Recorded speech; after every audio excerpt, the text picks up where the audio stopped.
अब जो है फोल्डर क्रिएट करने के बाद इसके अंदर हमें फाइल क्रिएट करनी है। क्या क्रिएट करनी है? फाइल कैसे क्रिएट करते हैं? राइट क्लिक, न्यू और टेक्स्ट डॉक्यूमेंट। यहाँ पर टेक्स्ट डॉक्यूमेंट ये रहा, सही है। इस पर मैं क्लिक करूंगा एंड यहाँ पर मैं फाइल क्रिएट करूंगा, index.html। अब यस पर प्रेस करेंगे तो आपकी फाइल क्रिएट हो जाएगी। यहाँ तक कोई प्रॉब्लम? अब हमें अगर इसके अंदर कोडिंग करनी है तो कैसे करेंगे? फाइल पर राइट क्लिक करेंगे, ओपन विद नोटपैड। यहाँ तक समझ आ गया? अब क्या करेंगे? लेस देन, हम लोगों ने जैसे h1 टैग देखा था, इधर देखो, लेस देन h1 और ग्रेटर देन लिखा मैंने यहाँ पर लिख दिया हेलो वर्ल्ड। मैंने क्या लिख दिया? अब इसको क्लोज कर देंगे, बिल्कुल सही। कोई भी जब हम टैग बना रहे होते हैं तो उसकी दो चीजें होती हैं, एक होता है ओपनिंग टैग और दूसरी चीज क्या होती है? Closing tag. क्लोजिंग टैग हमारे पास क्या होता है? जो बंद हो रहा होता है। कैसे बंद होता है? वो होता है स्लैश से बंद। ये दिख रहा है, ये स्लैश है ना, ये स्लैश से क्लोज हो रहा है, ये क्लोजिंग टैग। ये क्या है? उसी तरीके से ओपनिंग टैग होता है, कौन सा होता है? ओपनिंग टैग यहाँ पर h1 इस तरीके से होगा, ओपनिंग टैग, क्लोजिंग टैग, सही है। अब ओपनिंग टैग क्लोजिंग टैग बनाने के बाद हम लोगों ने आज की क्लास के अंदर देखना है HTML स्ट्रक्चर। क्या देखना है? HTML स्ट्रक्चर देखना है कि HTML का स्ट्रक्चर किस तरीके से होता है और उसके अंदर कैसे काम करते हैं। सबसे पहले मैं यहाँ पर बनाऊंगा HTML टैग। बना लिया मैंने। HTML टैग के बाद HTML टैग के अंदर हम बनाते हैं हेड टैग। कौन से टैग बनाते हैं? सही है। HTML बनाया, उसके बाद क्या बनाया? हेड बनाया। उसके बाद बनाएंगे बॉडी टैग। कौन सा टैग बनाएंगे? उसके बाद बनाएंगे, उसके अंदर नहीं बनाएंगे। ये देख रहे हैं आप लोग, इस तरीके का आप लोगों का स्ट्रक्चर होगा।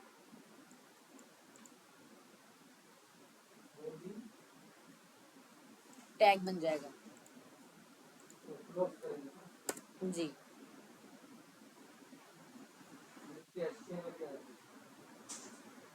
जी वो क्लोज हो रहा है ना, इस वजह से।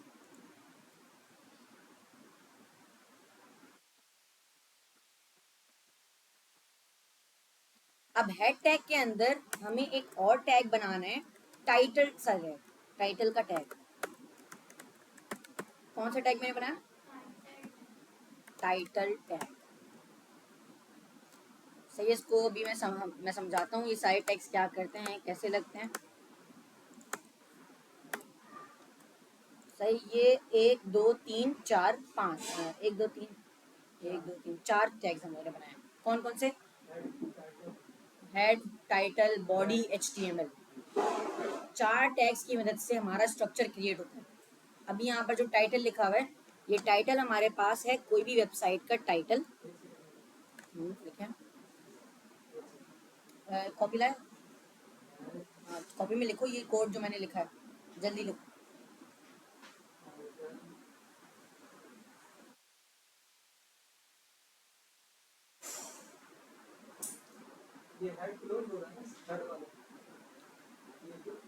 जी बोले। अच्छा फुल नहीं आना।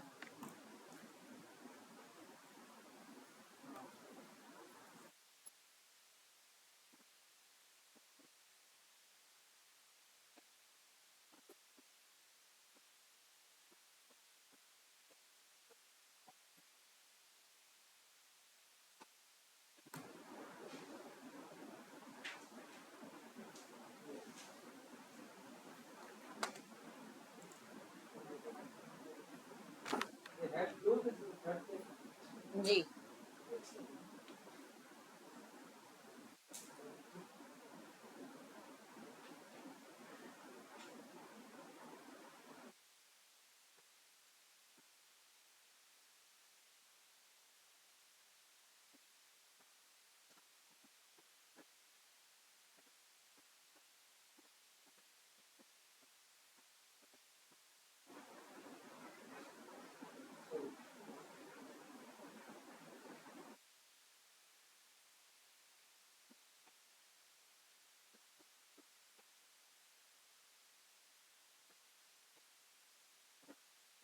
रहे हो सारे में?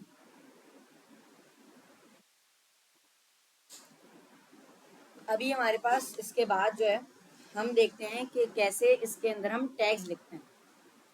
ये तो समझ आ गया, ये स्ट्रक्चर है। क्या है स्ट्रक्चर? का मतलब ये कि जब भी आप HTML की वेबसाइट बनाओगे ये कोड सबसे पहले लिखोगे। सही है? यानी अगर मुझे कोई भी वेबसाइट क्रिएट करनी है तो मैं ये स्ट्रक्चर लिखूंगा, एंड बॉडी टैग। और ये आप लोगों को याद भी करना है, याद बेसिक इस तरीके से कि आप लोगों को समझ आ जाए कि इसके बाद ये लगता है, इसको इस तरीके से लगाते हैं। सही है? क्योंकि जब भी हम स्ट्रक्चर बना रहे होते हैं या कोई भी फाइल बना रहे होते हैं या कोई भी कोडिंग करने जा रहे होते हैं तो ये कोड HTML में लगता है, उसी के बाद हम कोडिंग करते हैं। इसके अंदर दो चीज़ें, टाइटल और बॉडी। अगर एक वेबसाइट की मैं बात करूं, जैसे मैं बात करता हूं दराज वेबसाइट की। सही है? अब इस दराज की वेबसाइट के अंदर आप टॉप में देख सकते हैं ये चीज़ लिखी हुई आ रही है, इसे हम कहते हैं टाइटल। क्या कहते हैं इसे? सारे में से क्या कहते हैं? टाइटल कहते हैं। अगर मैं अपनी वेबसाइट के अंदर लिखता हूँ काशान अदनान या आगाज टेक, क्लियर है? अब क्या करेंगे? सेव करेंगे, Ctrl+S से सेव हो गया। अब इसका आउटपुट ओपन करने के लिए डबल क्लिक करेंगे फाइल पे, तो आगाज टेक लिखा हुआ आगे देखना। अरे यहाँ पर लिखा हुआ आ गया आगाज टेक। कैसे लिखा हुआ आया? क्योंकि मैंने टाइटल के अंदर आगाज टेक लिखा था। अगर मैं टाइटल के अंदर सारे में लिखूं, सही है, फिर सेव कर दूं, क्या करूं? फिर आउटपुट में जाऊं और क्या करूंगा? अब Ctrl+R रिफ्रेश। सेव तो कर लिया ना, अब रिफ्रेश करेंगे। अब देखें ऊपर सारे में लिखा हुआ आ रहा है, ये रहा ऊपर सारे में लिखा हुआ आ रहा है। ये होता है टाइटल। यानी जब भी हम वेबसाइट क्रिएट कर रहे होते हैं तो ये टाइटल हम लिखते हैं ताकि हमारी वेबसाइट समझ लें, अगर कोई दूसरी टैब में, जैसे मैं अभी ये बुक के अंदर हूँ, मुझे सारिम वाली वेबसाइट ओपन करी तो मुझे दिख गया यहाँ पर नाम, मैं इस पर क्लिक करके उसको ऑन कर सकता हूँ। इस तरीके से हम टाइटल्स लिखते हैं। अभी मैं टाइटल लिखूंगा फर्स्ट HTML वेबसाइट। क्लियर? मैं इसको करता हूँ सेव, एंड यहाँ पर मैं आउट रिफ्रेश करूँगा तो आप लोगों को ये दिख जाएगा। सही, यहाँ तक कोई मसला? अब इस टाइटल के बाद हमारे पास कौन सा टैग है? Body tag. कौन सा टैग है? बॉडी टैग यूज होता है कोई भी एलिमेंट को लिखने के लिए। अभी ये था टाइटल, एंड ये जो व्हाइट स्पेस दिख रहा है ना आप लोगों को, ये बॉडी। ठीक है? यानी कि अगर मैं इसके अंदर कोई भी एलिमेंट लिखता हूँ लाइक H1, क्या लिखा मैंने? और इसके बीच में लिखा हेलो वर्ल्ड, क्या करेंगे हम? Ctrl+S सेव, Ctrl+R से रिफ्रेश, आ गया। तो ये हमारे पास है body, and this is title या हेड कह सकते हैं आप उसे। सही, ये हमारा पार्ट है बॉडी का। उसके बाद जो पार्ट आता है वो आता है हेड का पार्ट, ये है हेड का पार्ट। यहाँ तक क्लियर है? अब जो है हम लोगों को नेक्स्ट चैप्टर यानी टेक्स्ट चैप्टर के अंदर देखना है कि कौन कौन से टाइप के टैग्स होते हैं। यहाँ तक तो कोई मसला नहीं है ना? इसका कोड मैं आप लोगों को दे दूंगा, लेकिन आप लोगों को इसको समझ लें, पढ़ना है एक बार।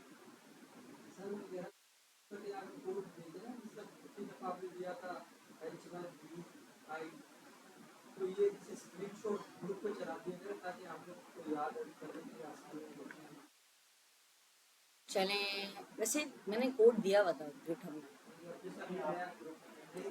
दिया था, दिखा रहा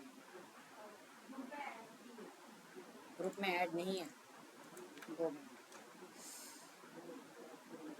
ये रहा।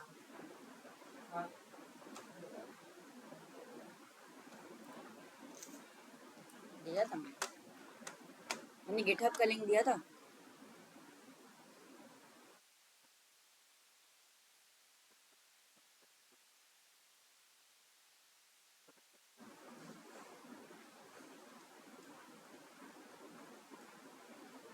नहीं दिया था। चलें देखें, ये हमारे पास है 09 बैच 9। मैं इसका लिंक आप लोगों को दे दे रहा हूँ। सही है, यहाँ पर मैं लिंक दे दे रहा हूँ। तो जब आप इस पर क्लिक करेंगे तो आप लोगों को क्लास 1 का कोड मिल जाएगा।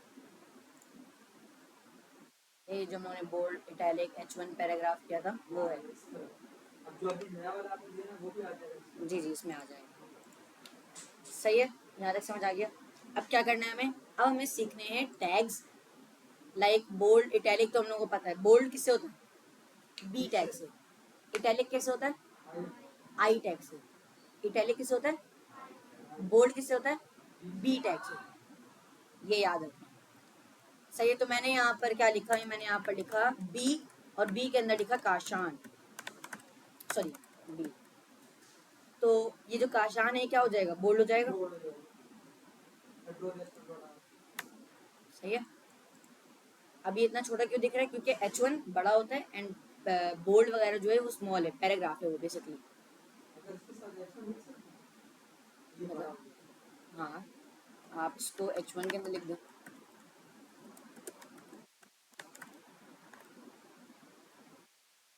लेकिन फायदा नहीं है ना, बोल्ड तो वैसे भी H1 होता है, लेकिन इस इटैलिक के लिए यूज कर सकते हैं। आपने H1 को इटैलिक कर दिया, सही है, H1 लगाया, उसके अंदर इटैलिक टैग लिख दिया। इसी तरीके से आप यू टैग भी यूज कर सकते हैं। कौन सा टैग है? यू लिखते नहीं है वैसे, हम लिखते हैं, यहाँ पर लिखा हुआ आएगा, बता दे रहा हूँ।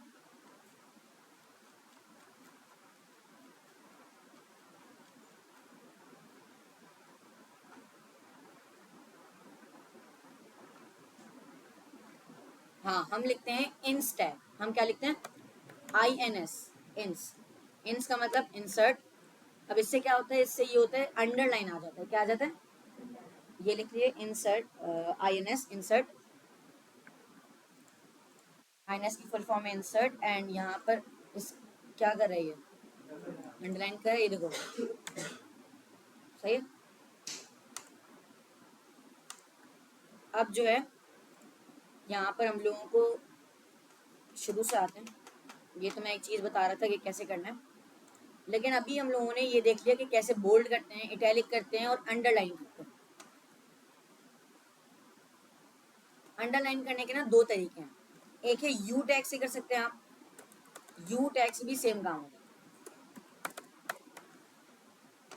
सही है, अगर मैं यहाँ पर लिखता हूँ यू और इसको सेव करता हूँ, अंडरलाइन हो रहा है उससे भी।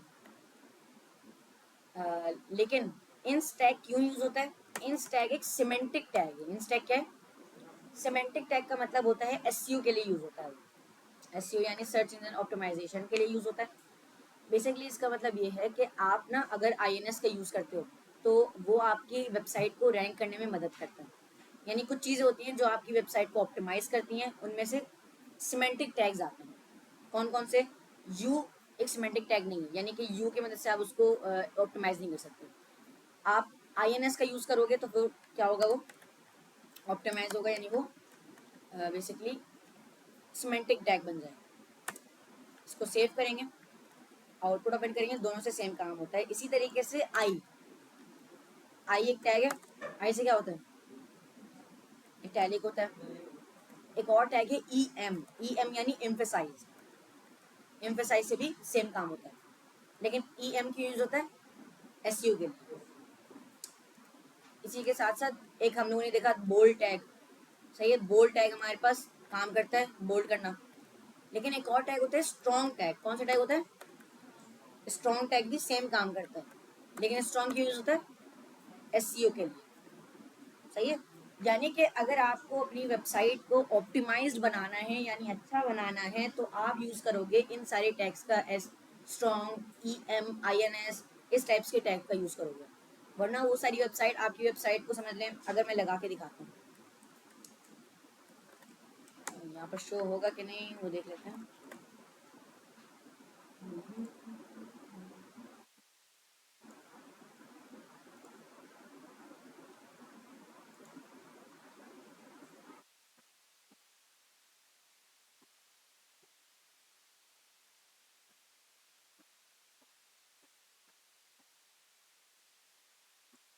ओके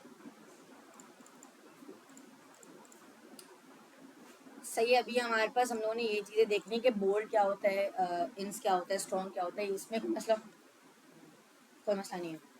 अब जो है हम लोगों को देखना है, अब जो है हम लोगों को क्या देखना है, आगे देखते हैं। हम लोगों ने पैराग्राफ टैग तो देख रहे थे ना, P tag paragraph, H1 H2 H3 H4 H5 H6 बताया था मैंने, H1 बताया था सिर्फ। तो अभी आप देख रहे हैं हेडिंग्स के 6 लेवल्स होते हैं, यानी H1 से लेके H6 तक। H1 सबसे बड़ी हेडिंग है, H2 उससे छोटी हेडिंग है, H3 उससे छोटी हेडिंग है, इसी तरीके से H6 सबसे छोटी हेडिंग है। ये आप लोग देख रहे हैं चार्ट, चार्ट समझ लीजिए इन्होंने टैग लिख के आउटपुट दिखाया है। सबसे बड़ी हेडिंग कौन सी होती है, H1। सबसे छोटी हेडिंग कौन सी होती है, सही, कोई मतलब। पैराग्राफ हो गया, बोल्ड इटैलिक भी हो गया, बोल्ड एंड इटैलिक। अब हमारे पास एक टैग आता है सुपर स्क्रिप्ट एंड सबस्क्रिप्ट का। सही, कौन से टैग्स हैं, सुपर स्क्रिप्ट एंड सबस्क्रिप्ट। तो सबसे पहले सुपर इंस्क्रिप्ट का मतलब क्या होता है वो देखते हैं। मैंने लिखा SUP, कौन से टैग में लिखा, SUP का मतलब होता है सुपर स्क्रिप्ट। क्या होता है, मैं यहाँ पर ना एक समझ लिख लेता हूँ। सबसे पहले तो हम लोगों ने बोल्ड लिखा था, बोल्ड के साथ साथ मैं स्ट्रॉन्ग भी लिख देता हूँ। आई के लिए EM बताया था, अंडरलाइन के लिए एंस भी बताया था। इसी तरीके से अभी हम जो पढ़ रहे हैं SUP,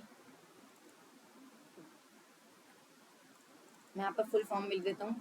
B का मतलब स्ट्रॉन्ग का मतलब बोल्ड, यहाँ पर मैंने लिख दिया इटैलिक। ये मैं इसलिए लिख दे रहा हूँ ताकि आप लोग बाद में जब लिखेंगे आसानी होगी आप लोगों को। उसके बाद मैं यहाँ पर लिख देता हूँ अंडरलाइन के बाद क्या है, SUP है। SUP का मतलब होता है सुपर स्क्रिप्ट। उसके बाद है SUB, SUB का मतलब होता है सब स्क्रिप्ट। सही है। अब यहाँ पर जो है ये सारे टैग्स हम लोगों ने अभी देखने हैं। सबसे पहले इतने टैग्स तो हम लोगों ने देख लिए हैं, bold italic underline. Superscript आता है, मैंने क्या लिखा है, SUP टैग। इसके बीच में मैं लिखता हूँ 8, मैंने क्या लिखा, और यहाँ पर मैं रिफ्रेश करूँगा, 8 आ रहा है लिखा हुआ, लेकिन किस तरीके से लिखा हुआ है, ऊपर लिखा हुआ है। अब बेसिकली ये ज़्यादातर यूज़ होता है, मैं बताता हूँ किस लिए यूज़ होता है। मैंने इससे पहले लिखा 4, SUP से पहले क्या लिखा, तो 4 आ जाएगा, आ गया 4। अब मैं 8 की जगह TH लिख देता हूँ, इस तरीके से फोर्थ हम लोग लिखते हैं, TH ऊपर आता है। अब इसी तरीके से H2O एक फॉर्मूला है, उसके अंदर 2 क्या होता है, नीचे होता है ना, तो H मैंने लिखा, SUB टैग के अंदर मैं लिख दूंगा 2 और O मैंने लिख दिया। अब देखो H2O, इसकी एग्जाम्पल इन लोगों ने भी दी हुई है इस तरीके से, 4E=MC² CO2। ये देखें, कोई ऊपर नीचे आगे पीछे करने के लिए यूज होता है बेसिकली। जी, ये सॉफ्टवेयर नहीं है, ये बुक है, PDF का बोला जी।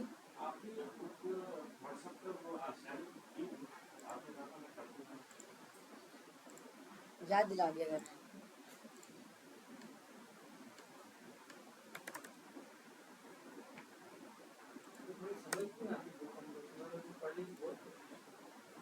बुक शायद दी नहीं है मैंने, लेकिन शायद मैंने दी हुई है,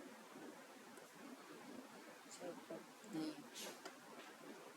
चलिए बुक मैंने सेंड कर दी है। बेसिकली बुक जब आप ओपन करते हैं ना, आपने बुक ओपन की, वो इस तरीके से आ रहा होगा, सही है। अब आपके पास ये जो 3 डॉट दिख रहे हैं, 3 लाइन दिख रही है, आप इस पर जाएंगे और आप इस पे जाएंगे, ये दिख रहा है, आप जब इस पर क्लिक करेंगे और इस पर क्लिक करेंगे आपको सारे चैप्टर्स दिख जाएंगे, ये चैप्टर 1, चैप्टर 2, चैप्टर 3 इस तरीके से। हाँ अभी हम चैप्टर 2 में सही। तो चैप्टर 2 हम लोगों ने देख लिया, bold, italic, underline, headings, paragraph. कहाँ लिखा है?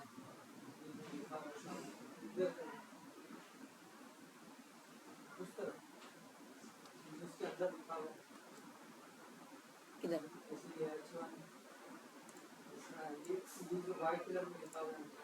ये क्या करना है इसको?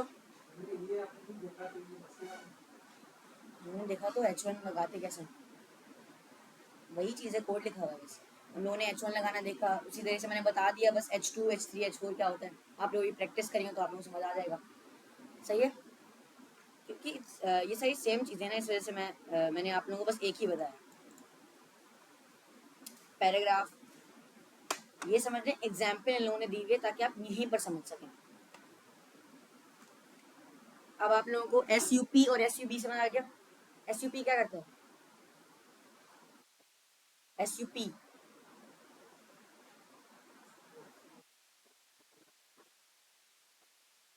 क्या करता है? कोई भी, हाँ कोई भी एलिमेंट को ऊपर ले जाता है। क्या करता है? ऊपर ले जाता है। SUB क्या करता है? नीचे ले आता है, सही है। यानी कि अगर आपके पास टेक्स्ट है, मैं कुछ इस तरीके से समझाता हूँ। हाँ मैंने यहाँ पर फर्स्ट लिखा, फर्स्ट इस तरीके से तो नहीं आता ना, फर्स्ट 1 लिखा हुआ होता है, उसके ऊपर ST आता है लिखा हुआ, इस तरीके से, इस तरीके से लिखा हुआ आता है। तो इस तरीके से करने के लिए ST जो है वो हम लिखेंगे किसमें? सब में तो डाउन होगा, SUP में लिखो, सही। यहाँ तक समझ आ गया। अब इसके बाद है हमारे पास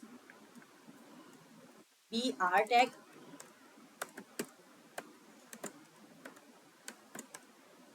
जिसको हम कहते हैं ब्रेक लाइन।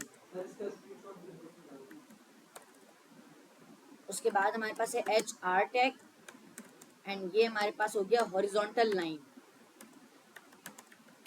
सही है। अब हमारे पास BR और HR क्या होता है वो हम लोगों को देखना है। BR बेसिकली कोई भी लाइन ब्रेक कर देता है।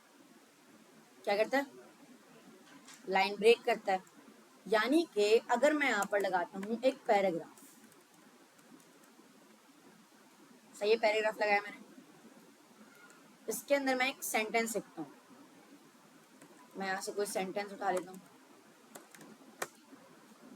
सेंटेंस सही है, ये आ गया। ये मैंने बस गूगल से कॉपी करके पेस्ट कर दिया। ये कुछ लिखा हुआ है, a set of words that is complete in itself typically containing, कुछ भी लिखा हुआ है। इसका आउटपुट ओपन करते हैं, सेव, रिफ्रेश, आ गया, आ रहा है आउटपुट। मैं क्या चाहता हूँ ना, ये जो दिख रहा है ना शीशे, अब दिख रहा है, ठीक है। अब यहाँ पर मैं ये चाहता हूँ कि जो इट सेल्फ लिखा हुआ है, सही है, उसके बाद जो टेक्स्ट आ रहा है वो दूसरी लाइन में है, यानी यहाँ से लाइन ब्रेक हो जाए। क्या चाहता हूँ? यहाँ से लाइन, तो मैं इट सेल्फ के बाद BR टैग लगाऊंगा। कौन सा टैग लगाऊंगा? BR।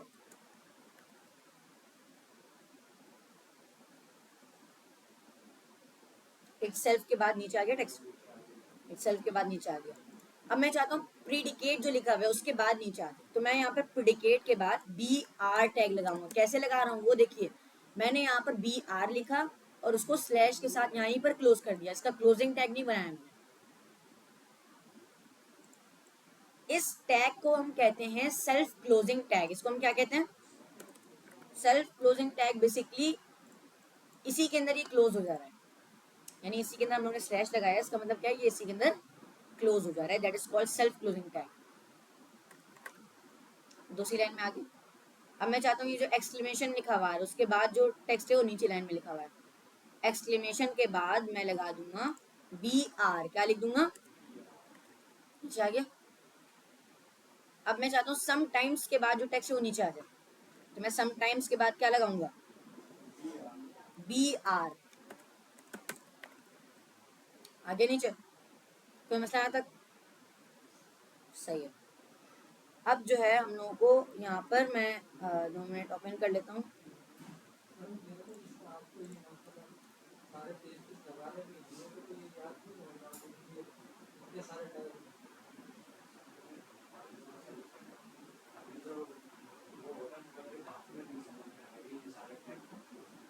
ये कहीं लिखे हो तो इनको देख देख के अप्लाई करना, कभी मैंने आपको कहा उसका स्क्रीनशॉट डाल के दो, क्योंकि आपको अप्लाई करते करते आप सीख गए, तो हम लोग अप्लाई करेंगे तो हमें याद आएगा। जी काफी सारी चीजें उसमें मतलब सेकेंडरी वीडियो देख करके ना फिर आगे ऐसे ही होता है, एक बार में थोड़ा चीज़ें आती हैं, बार बार चीज़ें करनी पड़ती हैं, काम करती हैं, फिर आती हैं चीज़ें। अभी जो हमारे पास है आप लोगों को